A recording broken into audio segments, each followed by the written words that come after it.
मेरी बहन बहुत खूबसूरत थी और वह 19 साल की थी। एक बार जब मैं अपनी पत्नी के साथ कुछ काम कर रहा था तो वह खिड़की से हमें देख रही थी। कुछ दिनों के बाद मैंने नोटिस किया कि वह मुझे अलग नज़र से देखती थी। कुछ समय तक ऐसा ही चलता रहा। एक दिन मेरी पत्नी घर पर नहीं थी और हम अकेले थे। तभी मेरी बहन ने मुझसे कहा, भैया मैं आपसे कुछ पूछना चाहती हूँ।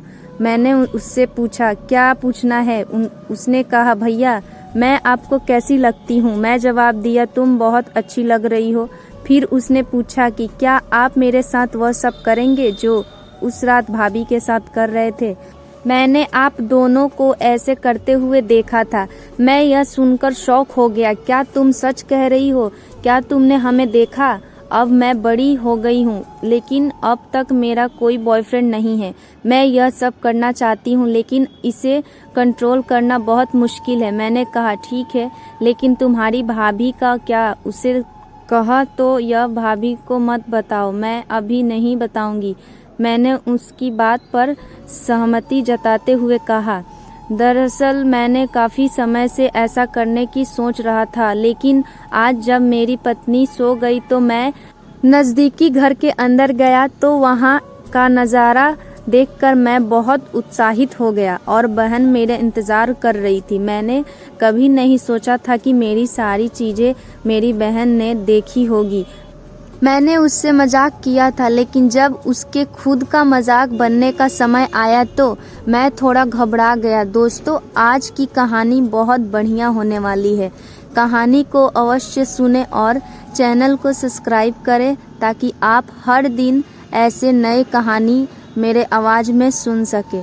तो दोस्तों, यह 2 साल पहले की बात है। यह मेरी शादी का दिन था और इसे बहुत धूमधाम से मनाया गया। शादी के बाद मेरी पत्नी स्नेहा घर आई तो मैं बहुत खुश था, क्योंकि मेरी पत्नी बहुत खूबसूरत है। और सबसे ज़्यादा मज़ा मुझे उस पल का शादी के बाद पति और पत्नी के बीच जो होता है। उसके बाद धीरे धीरे कुछ दिन और महीने बीत गए। हमारी ज़िंदगी अच्छी चल रही थी। मेरी एक बहन थी जिसका नाम लाडली था। वह बहुत खूबसूरत थी और मैं हमेशा उसके साथ मजाक करता था।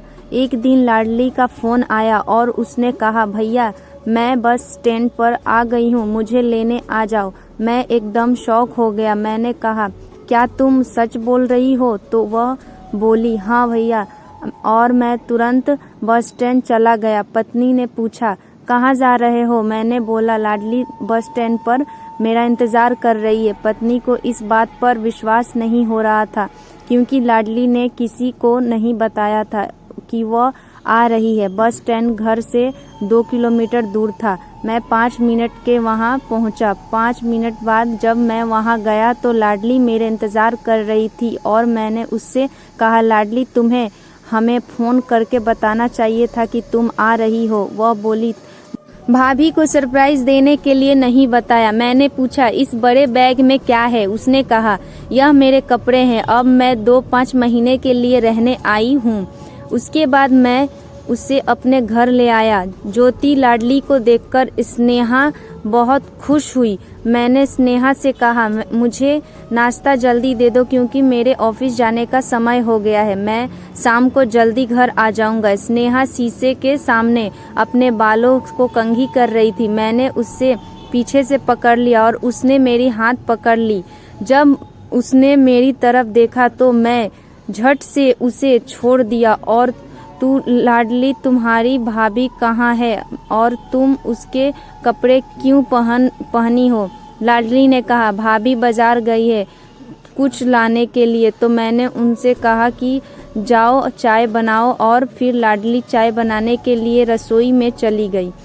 मेरा दिल तेजी से धड़क रहा था। मैं इस बात से हैरान थी कि भले ही मैंने उसे कसकर गले लगाया था, फिर भी लाडली ने कुछ नहीं कहा। कुछ देर बाद चाय लेकर आई। मैंने उससे कहा, सॉरी ज्योति, मुझे लगा कि तुम्हारी भाभी है, इसलिए मैंने तुम्हें पीछे से पकड़ लिया। उसने उत्तर दिया, भाई इसमें माफ़ी मांगने की कोई बात नहीं है, मुझे जानबूझकर नहीं पकड़ा था। मैंने कहा, यह सही नहीं है, लेकिन तुम्हें कैसा लग रहा था? फिर उसने कहा, भाई जब आपने मुझे पीछे से पकड़ा था तो मुझे बहुत अच्छा लग रहा था और हंसते हुए कमरे में चली गई। तभी स्नेहा आई और बोली, देखो मैंने तुम्हारे लिए कुछ लाया है। मैंने कहा, दिखाओ। तो उसने कहा, अब नहीं, अगले महीने में तुम्हें वह दिखाऊंगी। एक रात जब हम दोनों पति पत्नी वाला काम कर रहे थे तो मुझे लगा कि कोई हम दोनों को देख रहा है। फिर काम होते ही स्नेहा सो गई और मैं धीरे से उठा और कमरे से बाहर गया तो देखा कि लाडली के कमरे का दरवाजा खुला हुआ था। फिर मैं वापस रूम में आया तो नेहा बोली, क्या हुआ? मैंने कहा, कुछ नहीं, मैं बाथरूम गया था।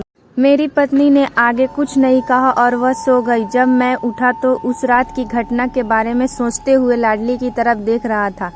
वह भी मुझे देखकर मुस्कुरा रही थी। जब मेरी पत्नी बाथरूम में गई तो मैंने लाडली से पूछा, क्या तुम कल रात को खिड़की से हमें देख रही थी? उसने जवाब दिया, मैं आपके कमरे में छुप कर क्यों देखूंगी। तभी स्नेहा बाहर आई और हम दोनों चुपचाप बैठ गए। जब स्नेहा कमरे में गई तो लाडली मेरे पास आकर बैठ गई। उसने मुझसे कहा, भैया यह सच है कि मैंने आप दोनों को ऐसे करते हुए देखा है और अब मुझे भी यह सब करना है, अच्छा लगता है। मैं लाडली से पूछा, सच में क्या तुम यह सब रोज देखती हो? उसने जवाब दिया, हाँ भैया मैं देखती हूँ। मेरा मन मुझे कह रहा है कि मेरे कोई बॉयफ्रेंड नहीं है और मैं सचमुच यह सब करना चाहती हूँ। मैंने लाडली से कहा, कुछ दिन से मैं भी तुम्हारे साथ वह सब करना चाहता हूँ, लेकिन मैंने तुम्हें कुछ नहीं कहा क्योंकि मुझे लगा था कि तुम इसके लिए मुझे मना कर दोगी। लाडली ने मुस्कुराते हुए कहा, अगर आपका मन हो तो आप आज रात ही मेरी मशीन का उद्घाटन कर सकते हैं। मैंने कहा, यह सब तो ठीक है, लेकिन आपकी भाभी का क्या होगा? उसने कहा, इन्हें इस बारे में कुछ नहीं पता होगा। मैं कभी भाभी को नहीं बताऊंगी और आप भी मत बताना। मैंने उनसे कहा, जब तुम्हारी भाभी सो जाएगी तो मैं पड़ोस की गली में तुम्हारा इंतजार करूंगा। शाम होने की राह देख रहा था, तभी मुझे घर से पिताजी का कॉल आया और उन्होंने कहा, लाडली को देखने के लिए लड़के वाले आ रहे हैं, तुम कल गांव ले आना। अब रात के 1 बजे बैठे थे। जब स्नेहा सो गई तो धीरे से उठा और उस गली में चला गया। जब मैं वहां गया तो मुझे अपनी बहन नहीं दिखी। फिर मैं लाडली के कमरे में गया और वहां देखा तो लाडली गहरी नींद में सो रही थी और उसके सोने से मेरे सारे सपने बर्बाद हो गए। सुबह हुई तो लाडली मेरे पास आई और मुस्कुराते हुए बोली, फिर क्या भाई, क्या तुम रात को मेरा इंतजार कर रहे थे? मैंने कहा, आपने तो मुझे पागल बना दिया है। ज्योति हंसते हुए बोली, आप सच में उस वीरान गली में गए थे ना?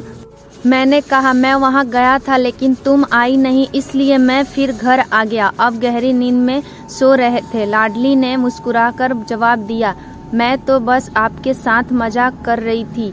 तभी मेरी बीवी स्नेहा आ गई। उसने मुझसे कहा, लाडली को थोड़ी देर में छोड़ आओ, आज उसे देखने मेहमान आ रहे हैं। मैं तुरंत लाडली को घर छोड़ने के लिए निकल पड़ा। उसकी मुस्कान मुझे सता रही थी और मैं सोच रहा था कि उसके साथ मेरा सपना कब तक पूरा होगा। जैसे ही हम घर के करीब पहुंचे, लाडली ने मुझे एक गुप्त मतदान दी और कहा, अगर आप दोबारा आए तो मुझे बताना, इस बार सच में मैं आपसे मिलने आऊंगी।